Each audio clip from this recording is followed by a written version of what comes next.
Good morning student. आज हमारा topic है बीएसटी का सेकंड चैप्टर जो हम लोग पढ़ रहे थे। बीएसटी का जो सेकंड चैप्टर हमने ये बताया था कि जो नेक्स्ट हम वीडियो में क्या पढ़ेंगे, फ्यूल के प्रिंसिपल पढ़ेंगे। ठीक है, फ्यूल के जो प्रिंसिपल ऑफ मैनेजमेंट उन्होंने क्या दिया था उसके बारे में हम लोग आज डिटेल पढ़ेंगे। सबसे पहले हम we will going to start a fuel principle. What about his background? उनकी क्या बैकग्राउंड थी, उनकी क्या हिस्ट्री थी, उनका क्या मेजर कॉन्ट्रीब्यूशंस था, ये तमाम इसमें हम लोग पढ़ेंगे। तो सबसे पहले हम लोग Henry fuel principal of management के बारे में पढ़ेंगे।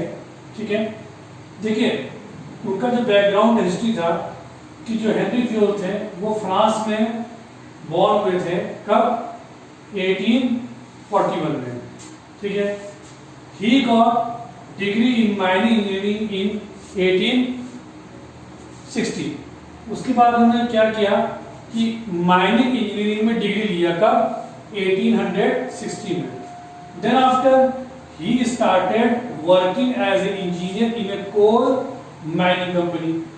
उसके बाद उन्होंने क्या किया, जब डिग्री ले लिया तो उन्होंने क्या स्टार्ट किया, वर्किंग शुरू किया as a coal mining engineer के तौर पर उस कंपनी में काम किया।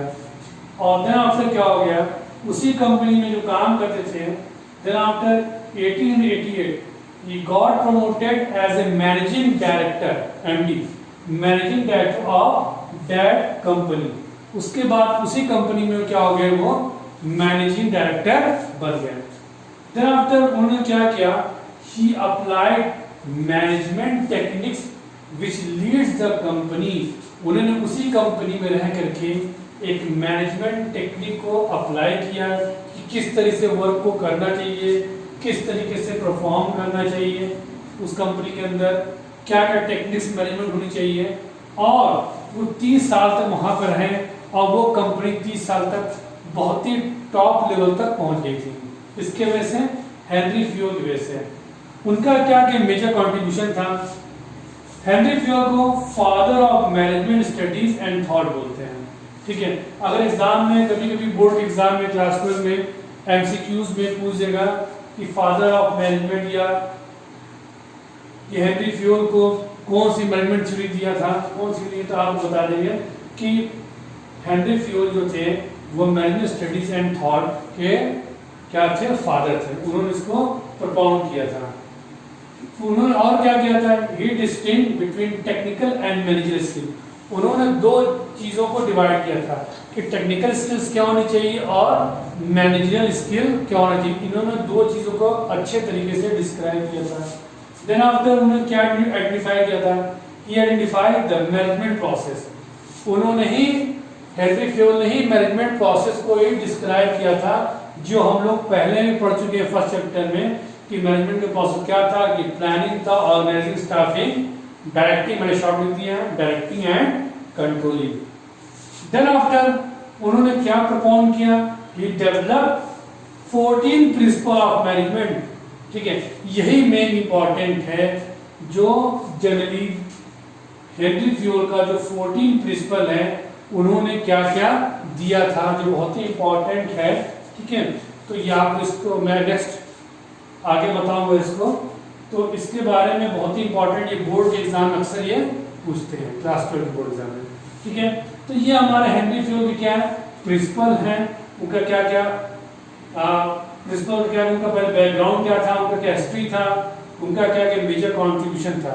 अब नेक्स्ट हम आगे पढ़ेंगे हेनरी फ्यूल का क्या क्या 14 प्रिंसिपल था।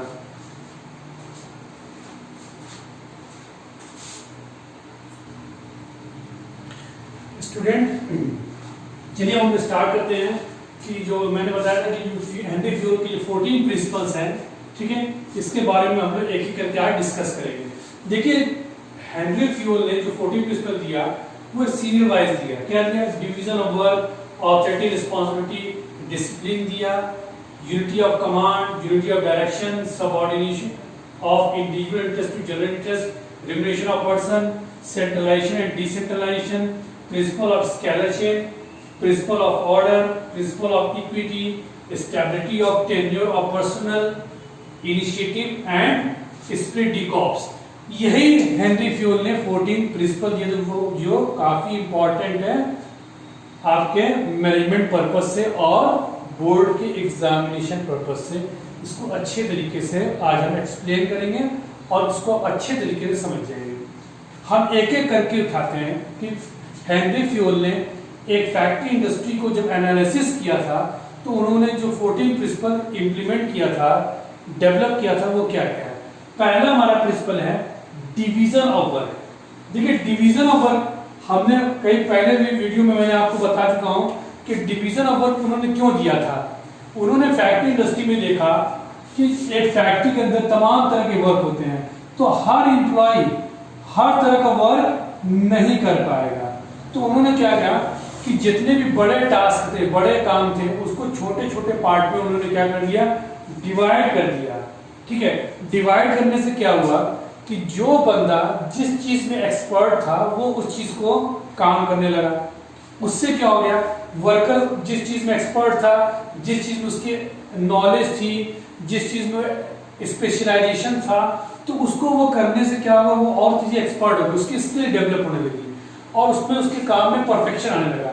तो हेनरी फ्यूल ने ये कहा कि फैक्ट्री में एक एम्प्लॉय हर काम नहीं कर सकता है, वही काम कर मतलब कि उस काम को अलग अलग डिवाइड कर देंगे। जो बंदा जो वर्कर जिस फील्ड में एक्सपर्ट होगा वो उसको चीज में काम करेगा। एग्जांपल तौर पर कोई मान लीजिए कोई प्रोडक्ट बन रहा है तो कोई प्रोडक्ट की फिनिशिंग अच्छी करता होगा, कोई प्रोडक्ट की डिजाइन अच्छा बनाता होगा, कोई प्रोडक्ट की पॉलिशिंग अच्छा करता होगा। ठीक है, तो एक ही वर्कर सब काम में रहता है।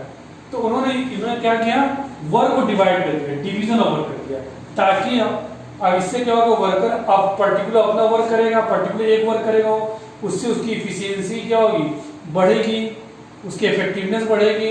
ठीक है, उसकी क्वालिटी इंप्रूव होगी प्रोडक्ट की भी, और वर्कर की भी क्या होगी, मोटिवेशन बढ़ के अच्छे से काम करेगा।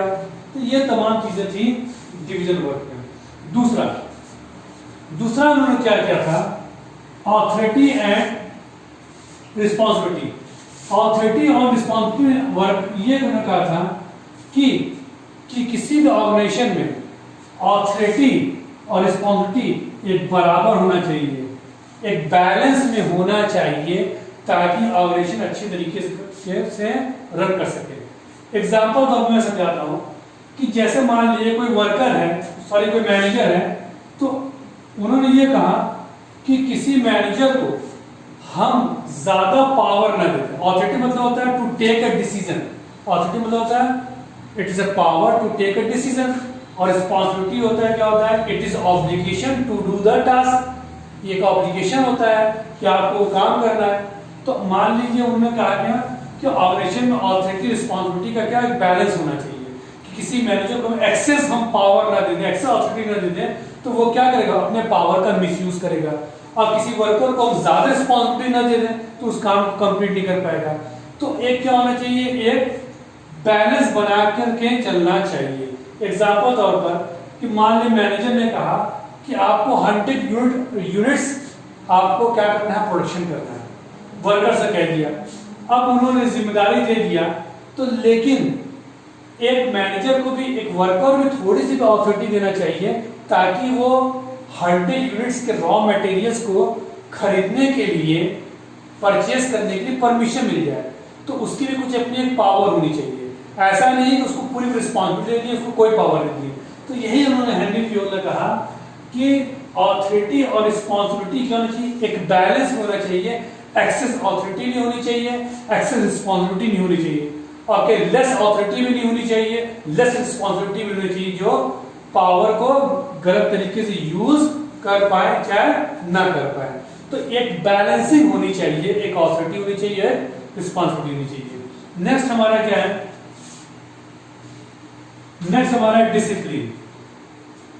हेनरी फ्यूल ने डिसिप्लिन के बारे में क्या कहा, डिसिप्लिन के बारे में ये कहा कि जो भी ऑर्गेनाइजेशन के अंदर रूल्स रेगुलेशन, ठीक है, जो चीज सिस्टम से होना चाहिए, एक सिस्टम के तरीके से काम करना चाहिए।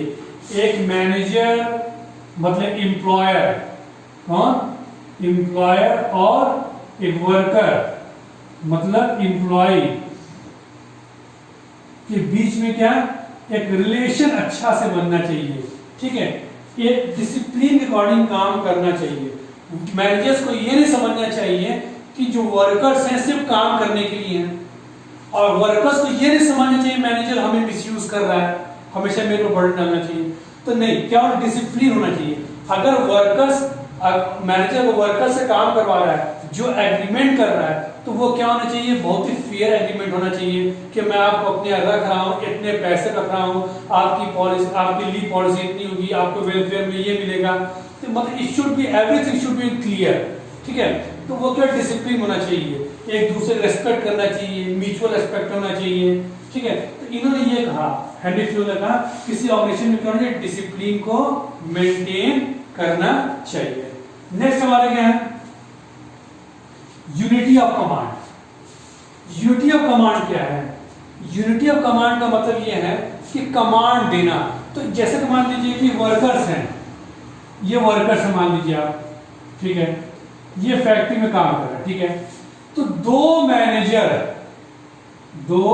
मैनेजर अगर सबको ऑर्डर देने लगे तो क्या होगा, वर्कर क्या होगा, कंफ्यूज हो जाएगा।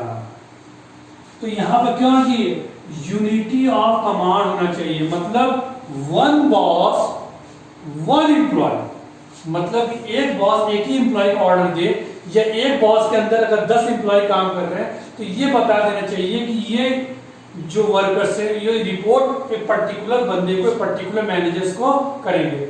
दो मैनेजर को रिपोर्ट नहीं करेंगे। दो मैनेजर रिपोर्ट करने से क्या होगा, क्लैशेस हो जाएंगे, ठीक है, उनकी बात को ओवरटेक करेंगे, ठीक है, ओवर रूल करने लगेंगे, कंफ्यूज हो जाएंगे, क्लैशेस बढ़ने लगेंगे और पेंडिंग वर्क होने लगेंगे, तमाम चीजें क्रिएट होने लगेंगी।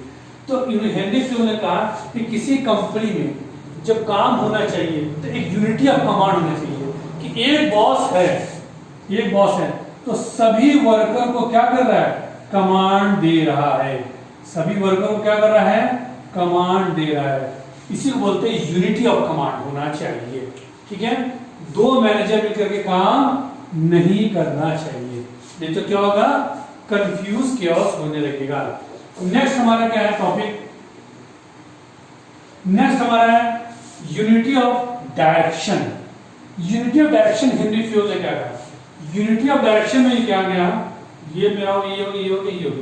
यूनिटी डायरेक्शन में इन्होंने ये कहा कि सर ये एक फैक्ट्री है, फैक्ट्री के अंदर तमाम लोग काम करते हैं, तो सबका एक क्या होना चाहिए, एक यूनिटी ऑफ डायरेक्शन होना चाहिए ताकि हम क्या करें, गोल को अचीव कर लें। यूनिटी ऑफ डायरेक्शन होना चाहिए, चाहे मैनेजर हो, ठीक है, चाहे वर्कर्स हो, ठीक है, कोई भी हो, चाहे टॉप लेवल मैनेजमेंट हो, चाहे मिडिल लेवल मैनेजमेंट हो, चाहे लोअर लेवल मैनेजमेंट हो, सबका गोल क्या होना चाहिए, टॉप मिडिल लोअर, सबका गोल क्या होना चाहिए, गोल को अचीव करना चाहिए। तो एक यूनिटी ऑफ डायरेक्शन होना चाहिए, सब एक दूसरे को कोऑर्डिनेशन करके काम करना चाहिए। इन्होंने, किसने कहा, हेनरी फ्यूल ने कहा किसी फैक्ट्री में एक यूनिटी ऑफ डायरेक्शन होना चाहिए। अपना जैसे वर्कर काम कर रहे हैं, हमने 1 घंटा काम कर लिया, 2 घंटा काम कर, मेरा काम हो गया, अब मुझसे इससे मतलब नहीं है, ऐसा नहीं होना चाहिए। सब एक दूसरे को कोऑपरेट करना चाहिए, एक डिपार्टमेंट दूसरे को कोऑर्डिनेट करके एक यूनिटी ऑफ डायरेक्शन होना चाहिए ताकि गोल को हम अचीव कर लेंगे। नेक्स्ट हमारा क्या है, subordination of individual interest to general interest. अब ये यहां पर हेनरी फ्यूल ने कहा कि सबऑर्डिनेशन ऑफ इंडिविजुअल, एक इंडिविजुअल मतलब कि एक फैक्ट्री के अंदर, एक इंटरप्राइजेस के अंदर तमाम वर्कर काम कर रहे हैं, तो उनका अपना इंटरेस्ट, एक कॉमन इंटरेस्ट होना चाहिए सबका। एग्जांपल तौर पर कि जैसे मान लीजिए एक फैक्ट्री है, ठीक है, फैक्ट्री को 10 लाख रुपया, 10 करोड़ रुपया हर साल क्या होता था, प्रॉफिट होता था। किसी साल, ठीक है, कंपनी को लॉस हो गया, ठीक है, तो कंपनी ने कहा कि इस साल हम कोई भी इंक्रीमेंट नहीं करेंगे। तो वर्कर्स को क्या करना चाहिए, उनको भी इस बातों को मान लेना चाहिए कि कंपनी पर लॉस हो गया तो इस बार हमारा इंक्रीमेंट नहीं होगा। तो यही कहने का मकसद है कि एक सबऑर्डिनेशन का अपना इंडिविजुअल इंटरेस्ट का एक कॉमन इंटरेस्ट होना चाहिए। अगर कंपनी एग्जिस्ट करेगी तभी एम्प्लॉय एग्जिस्ट करेंगे। अगर सभी लोग अपना इंटरेस्ट लगेंगे, नहीं मेरे को पैसा चाहिए, नहीं मेरे को पैसा चाहिए, तो कंपनी क्या होगी, कंपनी डूब जाएगी, कंपनी क्या हो जाएगी, दिवालिया हो जाएगी, कि कंपनी आगे ग्रोथ नहीं कर पाएगी। कभी कंपनी का ज्यादा प्रॉफिट हो तो कंपनी क्या होगी, प्रॉफिट देगी, कंपनी लॉस होता है तो उसमें एम्प्लॉयज को अपने को क्या करना चाहिए, बेयर अप करना चाहिए, ठीक है, सेक्रीफाइस करना चाहिए। ये इन्होंने किसने कहा, हेनरी फ्योल ने कहा, subordination of individual interest to the general interest. Next हमारा क्या है, remuneration of person. Henri Fayol ने कहा कि किसी फैक्ट्री इंडस्ट्री में क्या होना चाहिए, कॉम्पिटिटिव सैलरी मिलनी चाहिए। क्या मिलनी चाहिए, कॉम्पिटिटिव सैलरी मिलनी चाहिए। कॉम्पिटिटिव सैलरी का मतलब क्या होता है कि जो भी हमारे फैक्ट्री, दो फैक्ट्री हैं, ठीक है, दो फैक्ट्री हैं, जो एक ही तरह के काम को वहां पर सेम लेवल का क्या होना चाहिए, अमाउंट मिल रहा है, तो ये हमें रेम्यूनरेशन, फेयर रेम्यूनरेशन मिलना चाहिए, फेयर एग्रीमेंट होना चाहिए, ठीक है, टाइमली पैसा मिलना चाहिए। इन्होंने किसने कहा, हेनरी फ्योल ने कहा किसी ऑर्गेनाइजेशन में ये होना चाहिए। नेक्स्ट क्या हमारा, centralisation and decentralisation. Henri Fayol ने सेंट्रलाइजेशन डिसेंट्रलाइजेशन किया, वो कहा कि it is totally depend upon the nature and size of the organisation. अगर ऑर्गेनाइजेशन लार्ज है और अगर ऑर्गेनाइजेशन स्मॉल है तो वहां पर क्या चाहिए, सेंट्रलाइजेशन होना चाहिए। क्यों, क्योंकि एक बॉस रहेगा, कमांड करेगा चार लोग को, तो आसानी तरीके से क्या होगा, वो डिसीजन ले लेगा, ठीक है।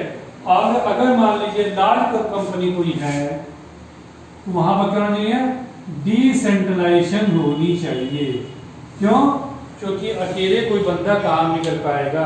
एग्जाम्पल तौर पर मैं देता हूँ डिसेंट्रलाइजेशन का रेलवे क्या है, एक डिसेंट्रलाइजेशन है जब ऑथोरिटी रिस्पॉन्सिबिलिटी बनी हुई है। कोई एक ही बंदा रेलवे में काम नहीं कर सकता, सब एक दूसरे को क्या करते हैं, रिपोर्ट करते हैं। जहाँ छोटी ऑर्गेनाइजेशन होती है, जहाँ पे स्मॉल ऑर्गेनाइजेशन होती है, वहाँ पे एक ही बॉस क्या करता है, अपने एम्प्लॉयज को मिलकर क्या करता है, वो काम करवा लेता है, उनको डायरेक्ट क्या करता है, ऑर्डर देता है, उनको डायरेक्ट कमांड देता है, और वहाँ से जो भी रिक्वेस्ट होती है, जो भी डिसीजन लेना होता है, या जो कुछ भी आपको इनिशिएटिव लेना होता है, डायरेक्ट वो कमांड करता है वर्कर पर, और वर्कर्स को काम करते हैं खुद, ठीक है।